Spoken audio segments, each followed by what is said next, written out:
There is one golden rule every veteran night shift officer figures out eventually, usually the hard way. You trust your gut, but you never, and I mean never, fully trust your eyes at 3 a.m. The darkness out there on a dead stretch of road does things to your mind. It plays games, it fills in gaps, it shows you things that aren't there or hides things that are. I learned that rule the hard way on County Route 9 in my third year on the force on a rain soaked Tuesday morning that I have spent the better part of my career trying to make sense of. I still can't. And the dashcam footage, the footage that my watch commander quietly buried in a file drawer and told me to forget about, that footage is why I will never patrol Route 9 again. Not for any amount of overtime, not for anything. Welcome to Midnight Patrol Files. I'm Michael. If you're new here, this channel is where the cases that don't make the official reports finally get told. The calls that veteran officers talk about in hushed voices in the break room after everyone else has gone home. If that's the kind of story you're here for, hit subscribe right now, because we put out new ones every week and you do not want to miss what's coming. Now let's get into it. My third year on the job, I was still hungry back then. Still eager, still carrying that particular kind of confidence that rookies mistake for competence. I'd graduated past the training wheels phase. I knew my sector, I knew my radio codes. I felt like I had a handle on things. County Route 9 had a way of dealing with that kind of arrogance. Every officer in our department had a Route 9 story. It was one of those roads that earned its reputation slowly, the way a scar earns its story. A two-lane county highway cutting straight through about 11 miles of dense, unbroken pine forest. No streetlights, no guardrails in most places, no houses, no pull-offs. Just asphalt and trees and the particular kind of darkness that has weight to it, like it's pressing against your windshield from the outside. I'd pulled Route 9 a dozen times before that night. Usually it was nothing. A deer crossing. The occasional tire check on a trucker who'd pulled over to sleep. The road was dead by midnight on a good night, and by 3 a.m. it might as well have been the surface of the moon. You'd drive the full 11 miles and not see a single other set of headlights coming the other direction. Just your own beams stabbing into the black and the tree line flickering at the edge of the light like it was breathing. That Tuesday, the shift had been slow. I'd run 2 traffic stops before midnight, written 1 warning, grabbed a coffee at the all-night truck stop on Route 17, and had been running my sector on autopilot ever since. By 2:30 in the morning, fatigue starts working on you in a specific way. It's not like being sleepy at home on your couch. It's more like a low-grade static behind your eyes. Your body is moving, your hands are on the wheel, your foot is on the gas, but part of your brain has quietly punched out for the night and left the minimum wage version of your attention in charge. Every officer who works nights knows what I'm talking about. You compensate for it. You roll the window down, let the cold air hit you, blast the radio, keep moving. You don't stop. Stopping is when it gets dangerous. It was 2:58 a.m. when I spotted the vehicle. Dark sedan, old, the kind of car that looks like it's been sitting in someone's driveway under a tarp for 10 years. It was moving, but barely, drifting along at maybe 30 miles an hour in a 55 zone, weaving just slightly inside the lane. No taillights. That's what caught my eye first.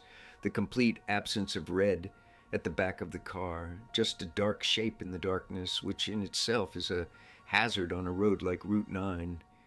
I came up behind it and confirmed it. No functioning taillights whatsoever, not even a flicker. I hit my overheads and ran the stop. The sedan pulled to the shoulder almost immediately, which I noted. When someone is impaired, they often don't register the lights right away. This driver responded without hesitation. That small detail actually lowered my guard a little, which I've thought about 1,000 times since. I radioed dispatch, vehicle stop, Route 9, mile marker 7, dark-colored sedan, no taillights. And I stepped out of the cruiser. The air outside was cold and damp in that specific way that early November gets out here. Not raining, but the rain was in it somehow, hanging just at the edge of arriving.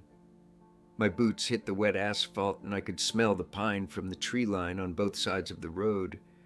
I clicked on my flashlight and approached the driver's side. The window was already down. The driver was seated, hands visible on the wheel, which again, from a procedure standpoint, was exactly correct. Cooperative.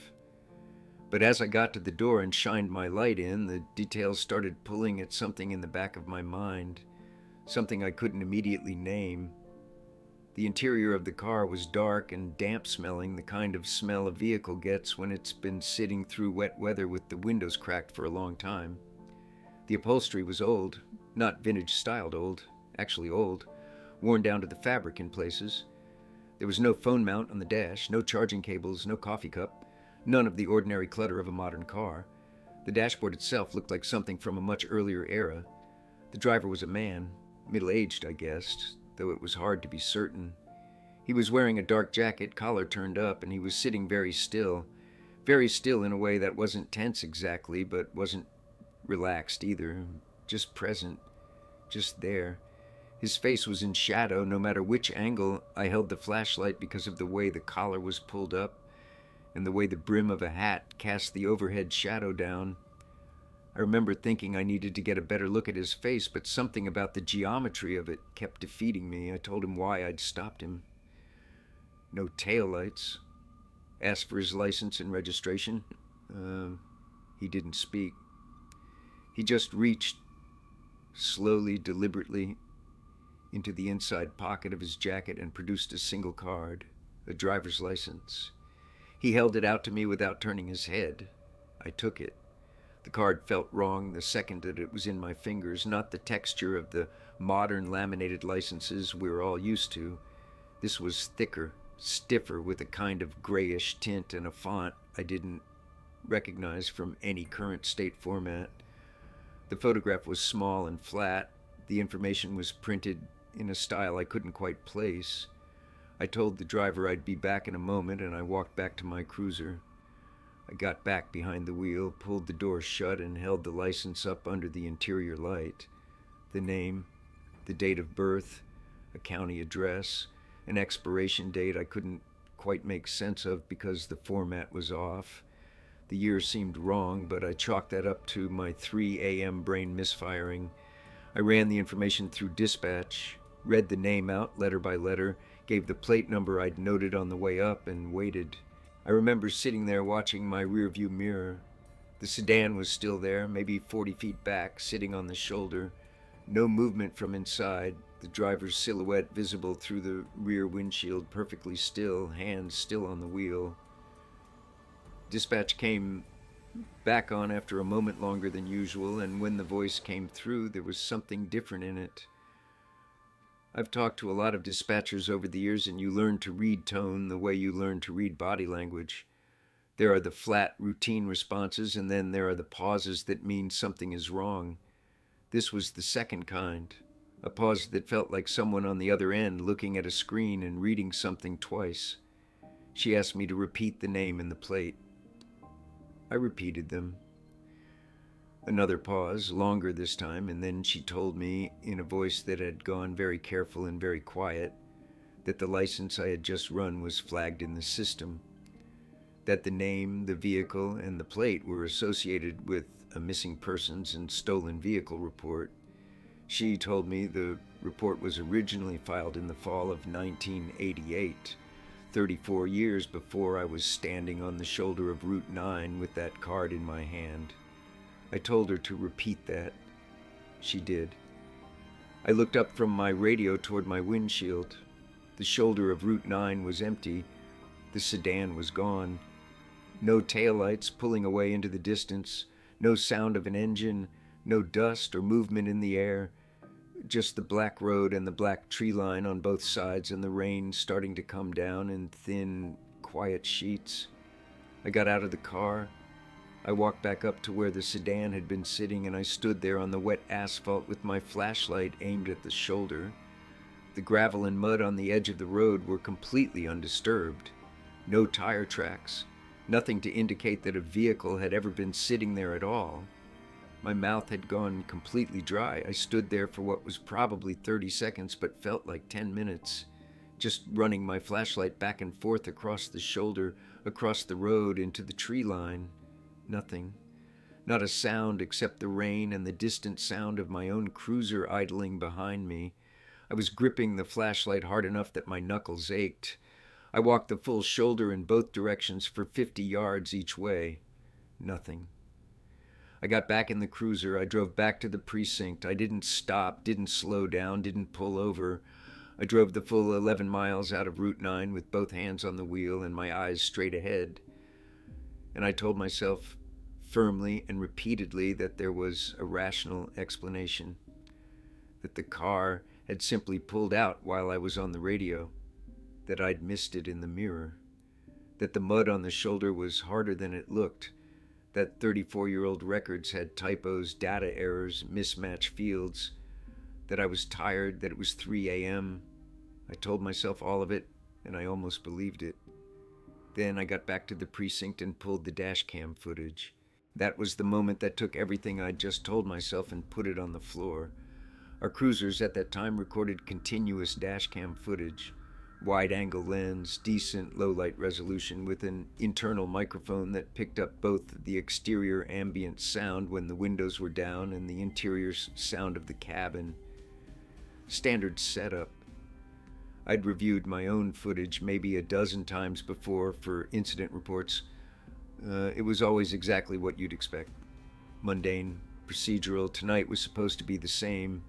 I pulled up the timestamp from the stop. I hit play and I leaned forward in my chair and I watched. The footage showed my cruiser rolling up behind a vehicle on the shoulder of Route 9. That part was normal. That part matched my memory. The overhead lights came on. Both cars pulled to the shoulder. I watched myself get out of the cruiser and walk forward along the shoulder with my flashlight. And that was the moment it stopped matching my memory. Because on the dash cam, I walked up to an empty stretch of road. There was no sedan. There was no car at all. The shoulder was bare. I watched myself approach a patch of empty asphalt, and I watched myself stop at a spot where nothing was parked, and I watched myself begin talking. To nothing. To empty air. I watched myself lean slightly forward in the posture you take when you're talking to someone through a car window. I watched my flashlight move, angled downward at the empty road, illuminating nothing. I watched my mouth moving.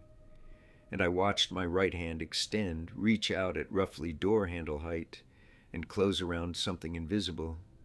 Then I watched myself straighten up, look at something in my hand that the camera showed as empty air, and walk back to the cruiser. I stopped the footage. I put my hands flat on the desk and I stared at the screen for a while. I rewound it and watched it again. Then I watched it a third time. Each time was the same. Each time I was out there on that shoulder talking to nothing, reaching into nothing, taking something from nothing. I let out a long, slow breath and reached for the audio controls. I turned the volume up on the cabin microphone, the one that records the inside of the cruiser, drowned, and I scrubbed to the portion of the timestamp where I was outside of the vehicle. The portion where, according to the footage, no one was inside my locked cruiser. I hit play. For the first several seconds, just ambient sound. The rain, the low hum of the engine, the radio sitting on its frequency, normal. Then barely audible, buried in the static from the radio, a voice that was not mine. A low, raspy, unhurried whisper coming from somewhere inside my empty locked cruiser while I stood 40 feet away on the shoulder of a road in the middle of the night. It said, "Tell them we're still waiting." I pulled my headphones off. I sat back in that chair and I looked at the ceiling of the evidence room for a long time. I could hear the building around me, the overnight dispatcher down the hall, the low hum of the fluorescent light above me, the ordinary sounds of a functioning world. And I just sat with what I had heard. I went back and listened to it 4 more times. The same words each time. The same raspy, unhurried whisper. Patient. Like whoever it belonged to had been waiting a long time already and was perfectly comfortable waiting a good while longer. My watch commander reviewed the footage with me the following morning. He watched it twice, listened to the audio once, and then he closed the laptop and he sat back and he looked at me the way experienced officers look at things they have decided not to think about too hard. He told me the file would go into a miscellaneous incident folder pending review. I never saw or heard about that folder again. I was rotated off Route 9 permanently, no explanation given officially, though unofficially he told me that some roads have histories and it was better not to push on them. I didn't argue. I filed my report around the confirmed observable facts. Vehicle stop, no registered match on license, vehicle no longer on scene at follow-up, and I left the rest of it alone. But here's the thing that I have never been able to set down. Not in all of the years since. Whoever, or whatever, was on Route 9 that night used the correct procedure for a traffic stop. Hands on the wheel, window already down, license presented without being asked twice. Cooperative, patient, like something that had been through the process before, something that understood the ritual of it and was playing its part correctly. Something that had been waiting on that road for 34 years and still knew exactly how the stop was supposed to go. I don't know what was out on Route 9 that night. I don't know what I reached out and took a license from. I don't know whose voice that was in my empty cruiser or who they meant when they said they were still waiting or what it is they're waiting for. What I do know is that somewhere in a county record database there is still an open missing persons file with a name and a plate number and an address in a town 12 miles from where I was standing. Open since 1988. Never resolved. And if you ever find yourself driving Route 9 after midnight and you see a dark sedan moving slow ahead of you with no taillights, I'm asking you, as sincerely as I have ever asked anyone anything, to keep driving. Do not pull it over. Do not approach it. Do not take anything it offers you through the window. Because whatever is in that car has been there a long time. And from what I can tell, it is in no hurry to leave. That's all for tonight. If this story got under your skin the way it still gets under mine, hit the like button and subscribe to Midnight Patrol Files because we go deep into the cases the official reports leave blank. Drop a comment below and tell me what you think that voice was. I read every single one. Stay safe out there. And whatever you do, trust your gut. But at 3 a.m. on a road you don't know, never trust your eyes.